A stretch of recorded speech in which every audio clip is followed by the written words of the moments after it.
கர்த்தர் நல்லவர், அவர் கிருபை என்றும் உள்ளது. ஆமென். கர்த்தர் நல்லவர். கர்த்தர்ட்ட இருந்து நாம பலனை வாங்குறது வேற, கர்த்தரையே நமக்கு பலனா வச்சிருக்கிறது வேற. ஆமென். ஆராதனை ஆரம்பத்துல ஆண்டவர் அதை பேசினார் நம்மகிட்ட. கர்த்தர் நல்லவர். மீனை பிடிக்கிறதுக்கு 2 வழி இருக்கு. யாராவது சொல்ல முடியுமா? மீனை பிடிக்கிறதுக்கு 2 வழி வச்சிருக்கிறாங்க. ம் ம் ம் சரி. வலை போட்டு பிடிக்கிற ஒரு சிஸ்டம் ஒண்ணு இருக்கு, தூண்டில் போட்டு பிடிக்கிற ஒரு சிஸ்டம் ஒண்ணு இருக்கு. ஆனா ரெண்டுமே வேற மெத்தேடு. யார் சொல்ல முடியும்?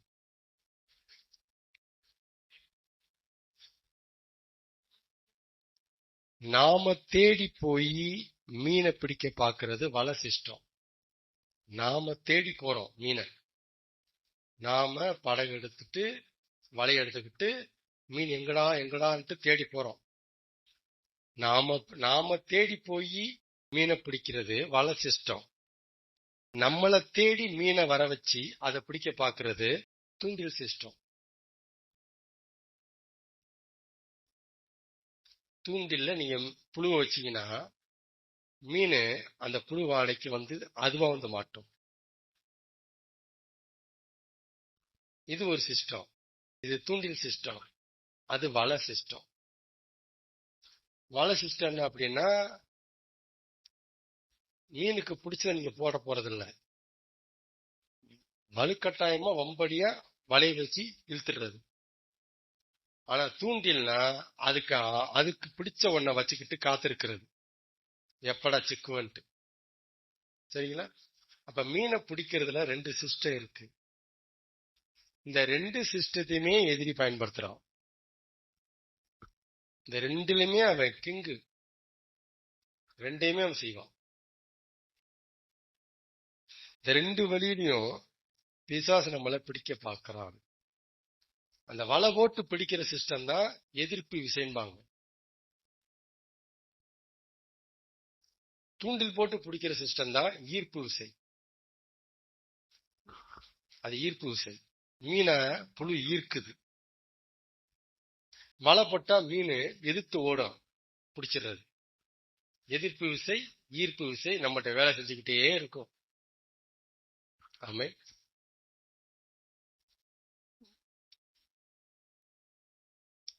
தேவனுக்கு பிடிக்காத விருப்பங்கள், பயங்கள், பாசங்கள், தேவனுக்கு பிடிக்காத ஆசாபாசங்கள், பயங்கள்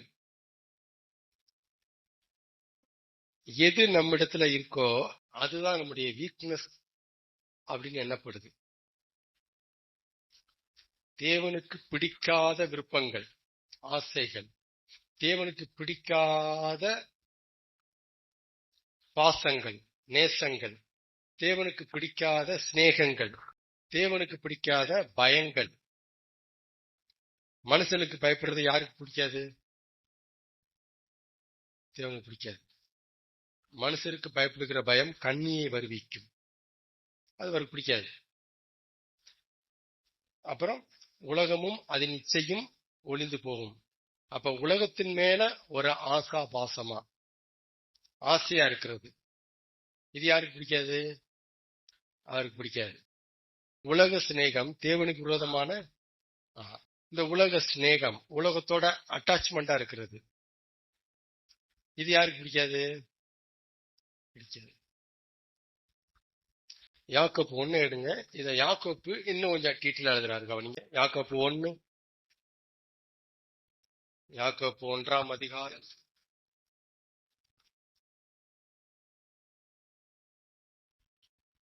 யாக்கோப்பு 1ஆம் அதிகாரம் எடுத்துக்கங்க, வாசிங்க.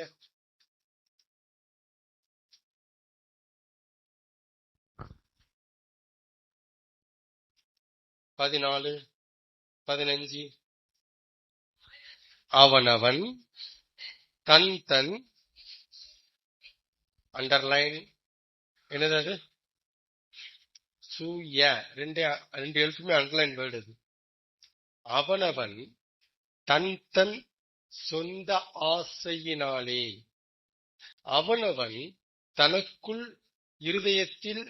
தன் இருதயத்தில் வாசம் பண்ணி கொண்டிருக்கிற ஆசையினாலே. இச்சை என்பது நத்திங் பட் அது ஒரு ஆசை. கர்த்தருக்கு பிடிக்காத எல்லா ஆசைகளின் மொத்த பெயர் தான் இச்சை.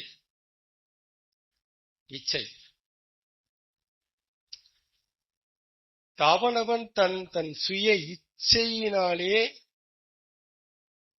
இழுக்கப்பட்டது. மீனுக்கு புழுமேல என்னது புழுவை போட்டவனையும் இழுக்கப்பட்டு ஈர்க்கப்பட்டு. அப்ப ஒருத்தன் இழுக்கப்படுறதுக்கு அவன்கிட்ட என்ன இருக்கு?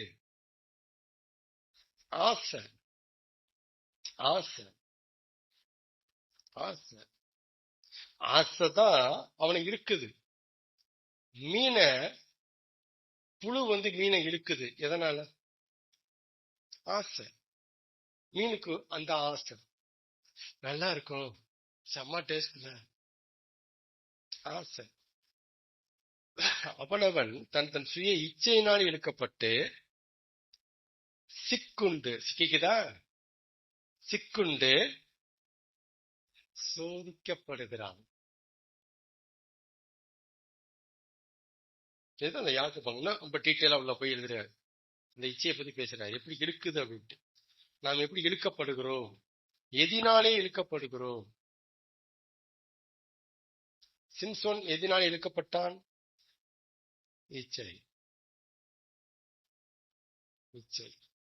அதத்தான் என்ன சொல்லுவாங்கன்னா சிம்சோனுடைய பலவீனம். சிம்சன் தன்னுடைய பலவீனத்தினால பெரிய ஸ்தானத்தை இழந்துட்டான். நல்லா கவனிங்க, அந்த வேர்டெல்லாம் ரொம்ப முக்கியம். பலவீனம் அது சிம்சனுடைய பலவீனம். அவன் சிநேகமா இருந்தான் தெளிவாளோட, அது அவனுடைய பலவீனம். ஆமே. பெருமாள் கூட பாடுவாரு, வேண்டாத பலவீனங்கள் ஆண்டவா முன்வைக்கிறேன். அவ்வளவு என்ன சொல்ல வராரு? அக்கினி இறக்கிவிடும், முற்றிலும் எரித்துவிடும். என்ன சொல்றாரு? என்ன பலவீனம் அப்படின்னா அதனுடைய விளக்கம், அவருக்கு பிடிக்காத விருப்பங்கள், தேவனுக்கு பிடிக்காத ஆசைகள், விருப்பங்கள், ஆசாபாசங்கள், பயங்கள் நம்மிடத்துல எது இருக்குதோ அதுதான் நம்முடைய வீக்னஸ். அது நம்முடைய வீக்னஸ். சிம்சோன்ட்ட இருந்தது தேவனுக்கு பிடிக்காத ஆசை, அது அவருடைய வீக்னஸ். சாலமோன்ட்ட இருந்தது தேவனுக்கு பிடிக்காத ஆசை. எகிப்து ஸ்திரியை கல்யாணம் முடிச்சா, வரிசையா கல்யாணம் முடிச்சிட்டு இருக்கிறாங்க. தாவீதுட்ட இருந்தது தேவனுக்கு பிடிக்காத ஆசை, பட்சேபாட்ட போனான். புரியுதுங்களா? தோமா இப்பிரபஞ்சத்தின் ஆசை விட்டு என்னை விட்டு பிரிந்து போனான். என்னது? தேவனுக்கு பிடிக்காத சீடு, தேவனுக்கு பிடிக்காத ஆக்ட்ஸ் அண்ட் நவுன்ஸ். எது நம்மிடத்துல இருக்கோ அது நம்முடைய பலவீனம். சொல்லுங்க, தேவனுக்கு பிடிக்காத சீடு, ஆக்ட்ஸ் அண்ட் நவுன்ஸ், விருப்பம், அப்புறம் சிநேகம், நேசம், பாசம், பயம், இது எல்லாமே நம்முடைய பலவீனம் தான். பலவீனம். தேவனுக்கு பிடிச்ச சீடு, தேவனுக்கு பிடிச்ச ஆக்ஷன் நவுன்ஸ் நம்முடைய பலம். நம்முடைய பலம் அப்படியே ஆப்போசிட்டா இருக்கும். அது நம்முடைய பலன். தேவனுக்கு பிடிச்ச ஆசை நம்முடைய பலமா இருக்கு. ஆமே. அப்ப தேவனுக்கு பிடிக்காத ஆக்ஷன் நவுன்ஸ் எது நம்மிடத்தில் இருக்கோ அதுதான் நம்முடைய வீக்னஸ் என்னப்படுகிறது. நம்மிடத்தில் அது இருப்பது எதிரிக்கு ஸ்ட்ரென்த், அதான் அவனுடைய பலமே. நம்மகிட்ட அந்த வீக்னஸ் இருக்கிற வரைக்கும் அவனுக்கு அது ஸ்ட்ரென்த்தா இருக்கும். இது இருக்கு உன்னை பிடிக்கிறேன். இதான் ஈர்ப்பு விசை வேலை செய்யறது. ஈர்ப்பு விசை இங்கதான் வேலை செய்யும். நமக்கோ அது வீக்னஸ், எதிரிக்கு அது ஸ்ட்ரென்த், நமக்கு அது வீக்னஸ். தேவனுக்கு பிடித்த விருப்பங்கள், பாசங்கள், சிநேகம் நம்மகிட்ட இருக்கிறது நம்முடைய ஸ்ட்ரென்த், எதிரிக்கு அது வீக்னஸ். அவனுக்கு அது வீக்னஸ். போகவே முடியலடா, போகவே முடியலையே, நெருங்க முடியலையே. ஆமே. அப்ப எதை மையமா வச்சு கேம் விளையாண்டுட்டு இருக்கு?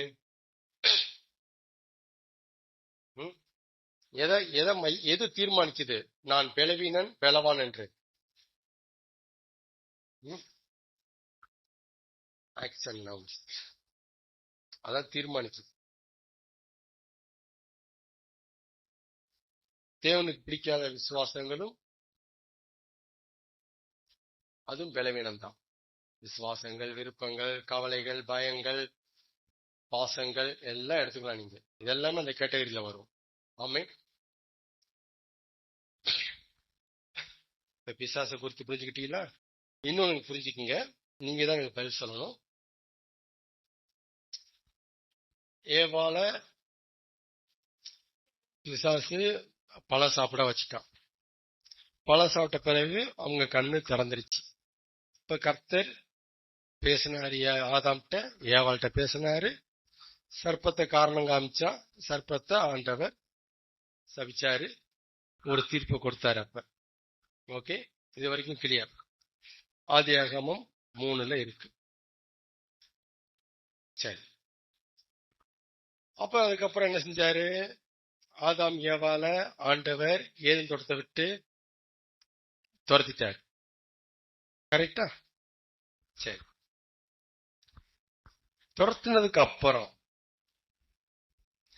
ஏவாள், ஒருவேளை ஏவாள் வலு சர்ப்பத்தை, பிசாச சந்தித்திருக்கும் பட்சத்தில், ஒருவேளை வலு சர்ப்பம் ஏவாள அல்லது ஏவாள் வலு சர்ப்பத்தை சந்தித்திருக்கும் பட்சத்தில், ஏவாள் இப்படி ஒரு கேள்வி கேட்கிறான். நான் கேட்கிற மாதிரி, ஏன் என்னை ஏமாத்தின? நல்லா பழகிட்டு ஏன் இப்படி என்னை ஏமாத்தின அப்படின்னு ஒரு கேள்வி கேட்கிறான். வைத்துக் கொள்வோம். வலு சர்ப்பத்தின் பதில் என்னவாக இருக்கும்?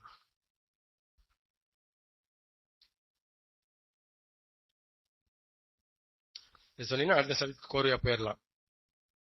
என்னவாக இருக்கும்? வெளியே துரத்தியாச்சு, பிசாசும் இப்ப உள்ள போக முடியாது, இவங்களும் ஏந்திரத்துல போக முடியாது, 2 பேருமே வெளியதான் இருக்கிறாங்க.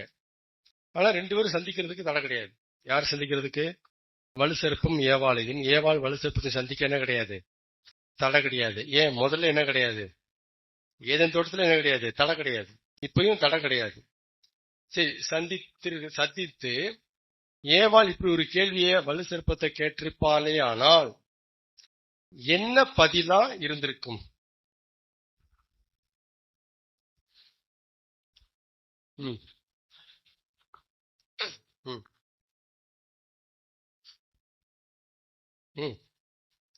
அடுத்து சொல்லுங்க. அடுத்து என்ன பதில்?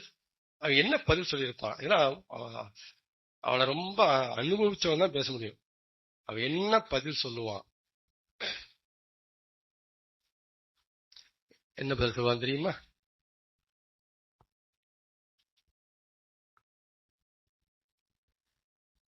நீ பழத்தை எப்படி சாப்பிட்ட?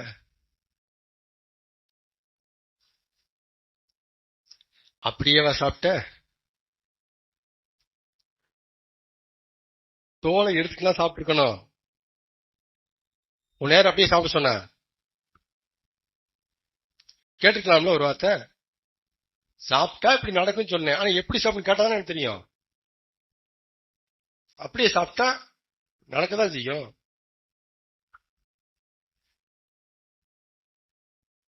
அப்பையும் பொய் சொல்லி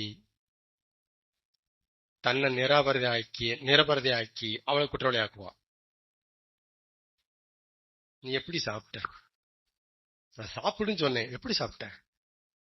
நீ ஆதாம்கிட்ட வலது கையில கொடுத்தியா இடது கையில கொடுத்தியா? என்ன சொல்றேன் அப்படின்னா, அவன் தன்னை குற்றவாளியா ஒத்துக்கவே மாட்டான், தன்னை குற்றவாளியா காமிச்சிக்கவே மாட்டான். திரும்ப திரும்ப உங்களை பிளேம் பண்ணுவான். நான் சொன்னது உண்மை, ஆனா நீ செஞ்ச முறை தப்பு, அதாவது மாறி வேலை செய்யுது. நான் உன்னை ஏமாத்தல, நான் கரெக்டான ஆளு. நீ தவறா புரிஞ்சுக்கிட்டு தப்பாவை சாப்பிட்ட. நீ இங்க இருந்தியே, யார்கிட்ட? ஆதாம்கிட்ட இருந்தியே. நாங்க வரமாட்டேனே. நீ சாப்பிடு, ஆதாம்கிட்ட ஒழுங்கா சாப்பிட சொல்லணும். நீ சாப்பிட்ட ஒண்ணும் செய்யாது. அதுக்கும் பதில் வச்சிருப்பான். நீ என்ன கேட்டாலும் பதில் வச்சிருப்பான். எந்த இடத்துலயும் கர்த்தருக்கு முன்னாடியும் தன்னை குற்றவாளின்னு ஒத்துக்கவே மாட்டாங்க. அதே மாதிரி அவன் ஒரு காரியத்தை சொல்லி நாம செஞ்சு அதுல தப்பு வந்துச்சுன்னா, நீ அவனை ஏமாத்திட்டேன்னு சொன்னா ஒத்துக்க மாட்டான். சமாளிப்புக்கு பேர் போனவன். சமாளிக்கிறதுக்கு அவனுக்கு தேவைப்படுறதெல்லாம் பொய். பொய் இல்லாம நம்ம எதையுமே சமாளிக்க முடியாது. இதான் சொல்லி சமாளிங்க அப்படின்னு அர்த்தம். எதையாவது சொல்லி சமாளிங்க அப்படின்னா, இதான் சொல்லி போய் சொல்லுங்க, ஏதாவது சமாளிப்பான். திரும்பவும் பழகிறதுக்கு ஏவாள்கிட்ட இந்த மாதிரி ஒரு மோசமான குணம் அவன்கிட்ட இருக்கு. ஆமென். அவ்வளவு மோசமானது. எப்பொழுதும் அவன் நம்மிடம் தன்னை நிரபராதி என்றும் சரியானவன் என்றும் காட்ட அவன் தவறவே மாட்டான். நீ அவனை குற்றவாளின்னு சொல்லவே முடியாது, அவன்கிட்ட நிரூபிக்க முடியாது. அவன்கிட்ட சின்ன இடத்துல நுழைஞ்சி சமாளிச்சு போயிடுவான். இந்த இடத்துல தப்புன்ட்டேன், இந்த இடத்துல தப்புன்ட்டேன், சொல்ல வர்றதுக்குள்ள வாயில வச்சிட்ட பழத்தை என்ன வேணாலும் சொல்லுவான். எத்தனை புரியுது அவன் கேரக்டர்? ஒஸ்ட். அதனாலதான் அவனை தூக்கி அங்கதான் போடணுங்கிறாரு. உன்னை தீயில வச்சுதான்டா இருக்குன்ட்டு. ஆமென். எத்தனை இருக்கு மைண்ட் வாய்ஸ் அப்படிலாம் தெரியும்? மைண்ட் வாய்ஸ் கேள்விப்பட்டீங்க அந்த வேர்டெல்லாம்? மைண்ட் வாய்ஸ், பாடி வாய்ஸ் அப்படிங்கிறது இருக்கு, மைண்ட் வாய்ஸ் அப்படிங்கிறது இருக்கு. என்ன வாய்ஸ்? பாடி வாய்ஸ், மைண்ட் வாய்ஸ் டிஃபரெண்டா இருக்கும், கவனிங்க. பாடி வாய்ஸ், மைண்ட் வாய்ஸ். பாடி வாய்ஸ் அப்படின்னா சொல்லு, செயல், இது எல்லாமே பாடி வாய்ஸ். பாடி லாங்குவேஜ் அது வேற, அது சைகை. பாடி வாய்ஸ் உடம்புனுடைய சப்தம் அப்படின்னா, இந்த பேசுறேன் பாருங்க, பேசும்போது சத்தம் வருதா, வாயெல்லாம் அசையுதா, நடக்கும்போது செயல்படும் போது என்னென்ன அசையுது, உடம்பு அசையுதா, கை கால்லாம் அசையுதா, இது எல்லாமே பாடி வாய்ஸ். மைண்ட் வாய்ஸ் அப்படின்னா மனசு தோற்றுவிக்கிற எண்ணங்கள், நினைக்கிற நினைப்புகள், இதெல்லாமே மைண்ட் வாய்ஸ். மைண்ட் வாய்ஸ் என்னது? மனசுக்குள்ள உதிக்கிற எண்ணங்கள், நினைக்கிற நினைப்புகள். மைண்ட் வாய்ஸ் என கேட்டு செடிமாங்க அப்படின்னு அர்த்தம். வாய்த்திருந்து அவங்க சொல்லியிருக்க மாட்டாங்க, அப்படித்தானே? எதையும் செஞ்சும் காமிச்சிருக்க மாட்டாங்க, உட்கார்ந்து இருப்பாங்க. உன் மைண்ட் வாய்ஸ் எனக்கு என்ன தெரியுமாங்க. அப்படின்னா என்ன அர்த்தம்? நீ என்ன நினைக்கிறேன்னு எனக்கு தெரியும், அதான் மைண்ட் வாய்ஸ். அப்படின்னா உன் இருதயத்தில் உதிக்கிற எண்ணங்கள் என்ன, இப்ப உன் மனசு இப்ப என்ன நினைக்குது எனக்கு தெரியுது, அதான் மைண்ட் வாய்ஸ். உன் மைண்ட் வாய்ஸ் எனக்கு கேக்குது. பாடி வாய்ஸ்ங்கிறது பேசுறோம், செயல்படுறோம், இது பாடி வாய்ஸ். அதாவது நம்முடைய எண்ணங்களை சொல் மூலமா செயல் மூலமா காமிக்கிறோம். அதுதான் பாடி வாய்ஸ். நம்முடைய எண்ணங்களை சொல் மூலமா செயல் மூலமா காமிக்காம உள்ளே வச்சுக்கிட்டோம்னா மைண்ட் வாய்ஸ். அது கிளியரா? இப்ப மைண்ட் வாய்ஸ் வேற, பாடி வாய்ஸ் வேற. மைண்ட் வாய்ஸ் என்பது வெளியில சொல்லப்படாத, வெளியில பதிவு செய்யப்படாத வேர்ட்ஸ். அது மனசுலதான் பதிவு செய்யப்பட்டிருக்கும். வெளியில கேட்க முடியாத சப்தங்கள், உள்ளம் உற்பத்தி பண்ணும் எண்ணங்கள், இதெல்லாம் மைண்ட் வாய்ஸ். அதனால மைண்ட் வாய்ஸ் என்பது பிகைண்ட் ஸ்கிரீன்ல இருக்கு. கவனிங்க, மைண்ட் வாய்ஸ் அப்படிங்கிறது பிகைண்ட் ஸ்கிரீன்ல இருக்கிற ஒரு பொருள், ஒரு ஏரியா. ஏன் அது வெளியில தெரியாது. பிகைண்ட் ஸ்கிரீன்ல இருக்கிறதுனால அது டிஃபால்ட்டா ஆட்டோமேட்டிக்கா விசுவாசப்பட்டில இருக்கிற ஒண்ணு. அதை நான் விசுவாசிக்கிறேன். அவன் சொல்லாட்டினாலும் அதை நான் விசுவாசிக்கிறேன். அதான் மைண்ட் வாய்ஸ். நிரூபிக்க முடியாது. ஆமென். நம்முடைய மனச, நம்முடைய மைண்ட சந்திக்கும் எண்ணங்கள் என்பதும் உண்டு. நம்முடைய மைண்ட் பிறப்பிக்கும் சப்தங்கள், எண்ணங்கள் என்பதும் உண்டு. புரிஞ்சுக்கங்க யங்ஸ்டர்ஸ், ரொம்ப புரிஞ்சுக்கணும் அந்த விஷயத்த. மனதை வந்து சந்திக்கும் சப்தங்கள், மனது தோற்றுவிக்கும் சப்தங்கள். ரெண்டு விதமான சப்தங்கள் ஒரே ஏரியால நடக்குது. ஏரியா ஒண்ணு, பட் வேற மாதிரி நடக்குது. இந்த ரெண்டு விதமான மைண்ட் வாய்ஸுகள் உண்டு. மைண்ட் வாய்ஸ்ல ரெண்டு இருக்கு. ஒன்னு மைண்டே தோற்றுவிக்கிற வாய்ஸ், இன்னொன்னு மைண்ட வந்து சந்திக்கிற வாய்ஸ். உள்ளம் உற்பத்தி பண்ணும் எண்ணங்கள், உள்ளத்தை வந்து சந்திக்கும் எண்ணங்கள், இப்படி இருக்கு. ஆமே. யாருக்கு அந்த விதி பாடம், யதார்த்த பாடம், நடைமுறை யதார்த்தம், லா, அன்சேஞ்சபிள் லா, இந்த பாடம் தெரிந்தவர்களே மைண்ட் வாய்ஸ அறிகிறார்கள் அல்ல, சரியா அறிகிறார்கள். அக்யூரேட்டா அவர்கள் அறிகிறார்கள் மைண்ட் வாய்ஸ். ஏன்? அது பிகன்ஸ்கர்ல இருக்கு, விசுவாசப்பட்டியில இருக்கு. லா எல்லாத்தையும் கூட்டி கழிச்சு உன்னை கொண்டு போய் சேர்த்து விடும். இதுதான் எல்லாத்தையும் சேர்த்து ஒரு கணக்கு போடும். இதுதான் அது, இப்படித்தான் நினைக்கிறாரு, அதனாலதான் அப்படி செய்யறாரு. இவர் இப்படி செய்யறாருன்னு அப்படி நினைக்கிறாரு. ஒன்ன வச்சு ஒன்னா சொல்லும். விதி அறிந்தவர்களே மைண்ட் வாய்ஸை சரியா அறிகிறார்கள். அதாவது உள்ளத்துல என்னென்ன நினைப்பு ஓடிட்டு இருக்கு என்பதை அவர்கள் மாத்திரமே அறிகிறார்கள், கரெக்டா அறிகிறார்கள். அதுக்குதான் லா பாடம் ரொம்ப முக்கியம். அதாவது அந்த லா தெரிஞ்சவங்க தான் பைபிள படிக்கும் போது அவ்வளவு மைண்ட் வாய்ஸ் அதுல இருக்கு.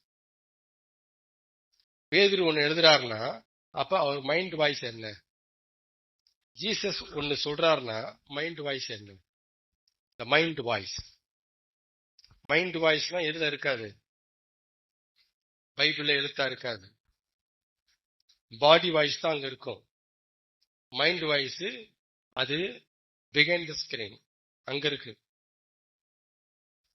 அது அறியுமா? என்ன வேணும் நமக்கு? லா. தேவனுடைய, தூதனுடைய, மனிதனுடைய, பிசாசினுடைய மைண்ட் வாய்ஸை சரியா அறிந்திருக்கிற மனுஷன் பாக்கியவான். தேவனுடைய, மனிதனுடைய, தூதனுடைய மைண்ட் வாய்ஸ். தேவனுக்கு ஒரு மைண்ட் வாய்ஸ் இருக்கு. தேவனுடைய மைண்ட் வாய்ஸ். உதாரணம் சொல்லட்டா? ஜீசஸ் சிலுவையில நமக்காக என்ன செஞ்சாரு? இறந்து தலையை சாய்த்து ஜீவனை விட்டார். இது பாடி வாய்ஸ். ஆனா இந்த செயல் மூலமா ஆண்டவருக்குள்ள ஒரு மைண்ட் வாய்ஸ் இருக்கு. அதுதான் மிஸ்ஸிங். யோவான் 3:16 இவ்வளவாய் அன்பு கூர்ந்தார். அது பாடி வாய்ஸ், வெளியே வந்துருச்சு. ஆனா ஜீசஸ் நமக்காக கல்வாரியில இறந்தாரு அப்படிங்கறதுல நிறைய மைண்ட் வாய்ஸ் அதுல இருக்கு. அவர் பல வாய்ஸ் உள்ள வச்சிட்டு இருக்கிறாரு, அது வெளியே கேட்கப்படல. எனக்கு என்னென்ன இருக்கும்? நம்பர் 1 யார் சொல்றது? உன்னை விட உன் மேல நான் அன்பா இருக்கேன்டா. நான் உன் மேல அன்பா இருக்கேங்கிறது பாடி வாய்ஸ். உன்னை விட உன் மேல நான் அன்பா இருக்கேங்கிறது மைண்ட் வாய்ஸ். அது மைண்ட் வாய்ஸ். அப்புறம் நீ ஒரு கொடிடா. உன்னால நியாயப்பிரமாணத்தை ஃபாலோ பண்ண முடியல பத்தியா? ஏன் தெரியுமா? உன்னால நீதிமானாக முடியல. ஏன் தெரியுமா? நீ கொடி. நான் இல்லாமல் உன்னால் ஒன்றும் செய்ய முடியாது. அதனாலதான் பாரு, உன்னால முடியலதான் நான் இப்ப சாக வேண்டியிருக்கு. மைண்ட் வாய்ஸ் அங்க இல்ல, மைண்ட் வாய்ஸ். சுயத்தை கட்டி அழுதியாடா, நீதிமான் ஆயிருவேன்ட்டு. அது எங்க உனக்கு கரை சேர்த்துச்சு? அது எங்க நீதிமான் ஆக்குச்சு? நான் தான் ஆக்க முடியும். Number 3 mind voice. நீ ஒரு கொடி, சுயம் வேலைக்காகாது. 3வது மைண்ட் வாய்ஸ். இதெல்லாம் இங்க கேக்குது. ஒரு சம்பவத்துல பாடி வாய்ஸ் எழுதியிருக்கு, ஆனா மைண்ட் வாய்ஸ் பியூட்டிஃபுல்லா இருக்கு. ஆனா இது எங்க இருக்காது? இது யாருக்கு வெளிப்படும்? லா. தட் மீன்ஸ் லாவை முதல்ல நடத்தி தேவன் லால இருந்து இதை வெளிப்படுத்துறாரு. இப்படி புரிஞ்சுக்கணும். அப்ப விதி அறிந்தா தெரியும்னா தேவன் தேவையில்லை நினைக்கக்கூடாது. விதி பாடத்தை, யதார்த்தத்தை முதல்ல தேவன் கத்துக் கொடுத்து அந்த யதார்த்தத்தை வச்சு ஒவ்வொன்றா ரிலீஸ் பண்ணுவாரு. அங்கிருந்து ரிலீஸ் பண்ணுவாரு. அப்ப இது மைண்ட் வாய்ஸ் இருக்குதா? அப்ப தேவன்ட்டு என்ன இருக்கு? Mind voice. மைண்ட் வாய்ஸ் இருக்கு. ஆத்மாவை உடைய எல்லாருக்கும் உள்ளும் மைண்ட் வாய்ஸ் தவிர்க்க முடியாத ஒன்று. உள்ளத்துல ஒண்ணு நினைப்பான், வாயில ஒன்னத்த சொல்லுவான். இது ரொம்ப கிரிட்டிக்கல் கண்டுபிடிக்கிறது. அதான் யோபுல சொல்லுவான், என் பேச்சு என் இருதயத்துக்கு ஒத்து இருக்கும். உள்ள ஒண்ணு நினைக்கிறேன், வெளி ஒண்ணு சொல்றேன் நினைக்காத யோபு. என்ன நினைக்கிறேனோ அதான் சொல்றேன். எப்படி? உள்ளத்துல ஒண்ணு நினைக்க முடியும், வாயில ஒண்ண சொல்லவும் முடியும். சங்கீதத்துல இருக்க ஆதாரம். அவர் உள்ளம் கேடுபாடானது. ஆனா வெளியே என்ன தடவி பேசுறாங்க? நீதிமொழியிலே இருக்கு. அவருடைய வாய், அவருடைய வார்த்தை, பேச்சு என்னையிலும் மிருதுவானது. பரஸ்திரி. அவருடைய உள்ளமோ குழி, கிணறு, விழுந்துருவான். தன் நிச்சயமான வார்த்தையினால அவனை பிடிக்கிறான். கவனிச்சீங்களா? அப்ப மைண்ட் வாய்ஸ் நாம அறிகிறது ரொம்ப ரொம்ப முக்கியம். பாடி வாய்ஸ் எல்லாரும் தெரியுது, மைண்ட் வாய்ஸ் எல்லாரும் தெரியாது.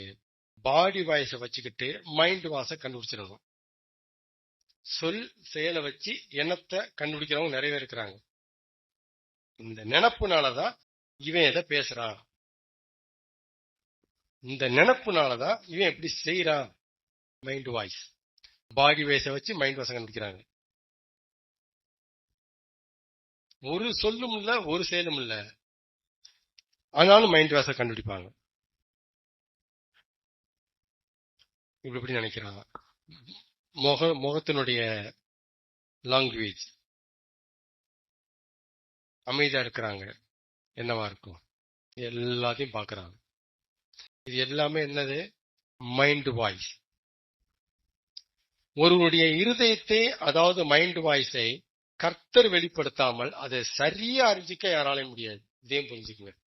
அதுதான் அந்த விதி பார்த்து எடுக்கிறாரு அவர். சரியா அறிஞ்சிக்க யாராலையும் முடியாது. மத்தேயு 16:17, லூக்கா 10:21, 1 சாமுவேல் 9:10-19 வாசிக்க வேண்டாம். ஏங்க அவர் மட்டும் மைண்ட் வாய்ஸை சரியா அறிஞ்சிருக்கிறாரு அப்படின்னா, அவர் ஒருவரே அனைவரின் மைண்ட் வாய்ஸையும் அறிந்திருக்கிறார். அதனாலதான் அவர் சரியா வெளிப்படுத்துறாரு. உள்ளத்தில் இருக்கிறதை அவர் அறிவார். சாமுவேல்ட்ட சொன்னாரு, என்ன கர்த்தர் சொன்னாரு, நீயே முகத்தை பார்க்கிறாய், நான் கர்த்தரோ இருதயத்தை பார்க்கிறார். என் உட்காருதலையும் என் எழுந்திருக்கிறதையும் நீர் அறிந்திருக்கிறீர்.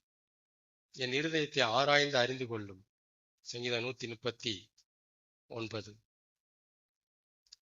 அப்ப இருதயத்தை அறிஞ்ச கர்த்தருக்கு இருதயத்தினுடைய அந்த மைண்ட் வாய்ஸ் எப்படி தெரியாம இருக்கும்? அதான் பாருங்க, ஆதியாகமம் 6ல மனுஷனுடைய இருதயத்தின் நினைவுகளின் தோற்றமெல்லாம் பொல்லாதவைகள் என்று கர்த்தர் கண்டு அவன் நினைப்பே ஒஸ்டட் அப்படிங்கிறார். இருதயத்தின் நினைவுகளின் தோற்றம் நித்தமும் பொல்லாதா இருக்கிறது அப்படிங்கிறார். எப்படி தெரியும்? சொல்லு செயலை பார்த்து இல்ல, அந்த இருதயத்துல என்ன உதிக்கிறதே பாக்குறாரு, அங்கே பாத்துறாரு. இவ்வளவு ஒஸ்டா இருக்கிறான். ஆமென். சரி, இப்படி இருக்கும்போது பிசாசோட ஒரு மைண்ட் வாய்ஸ் பார்த்து முடிச்சிருவோம். கர்த்தர் கடவுளா இருந்தோம் கொஞ்சம் கூட என்னை அவர் புரிஞ்சுக்கலாங்க. யாரு? பிசாசு சொல்றான். அவன் உட்காந்து டீ குடிச்சு பேசுனீங்கன்னா அவன்கிட்ட, என் ஒரு டீ சாப்பிட போனீங்கன்னா என்ன அப்படின்னு கேட்டான். கர்த்தர் கடவுளா இருந்து என்ன செய்ய? அவர் என்னை கொஞ்சம் கூட புரிஞ்சுக்கலாங்க. புரிஞ்சிக்காம சும்மா இஷ்டத்துக்கு என்னை பேசிட்டு இருக்கிறாரு. அவர் கடவுளா இருந்து என்ன செய்ய? இதான் பிசாசோட மைண்ட் வாய்ஸ், அவரை குறித்த மைண்ட் வாய்ஸ். என்னை புரிஞ்சிருக்கிறாரு அவர். தெய்வம் முடியும் சொல்லியிருக்கேன், அவ்வளவுதானே. ட்ரை பண்றான்னு சொல்ல முடியுதானே? எதுக்கு பொறாம போட்டுட்டு போட்டி போட்டு வெளியே அனுப்பிவிடணும்? என்னங்க புரிஞ்சிருக்கிறாரு இவரு? என்ன புரிஞ்சிருக்கிறாரு? சரியா புரிஞ்சிக்க மாட்டாருங்க. கடவுள் தாங்க பேரு. என்ன அவர் சரியாவே புரிஞ்சுக்கலங்க. இது எங்க இல்ல,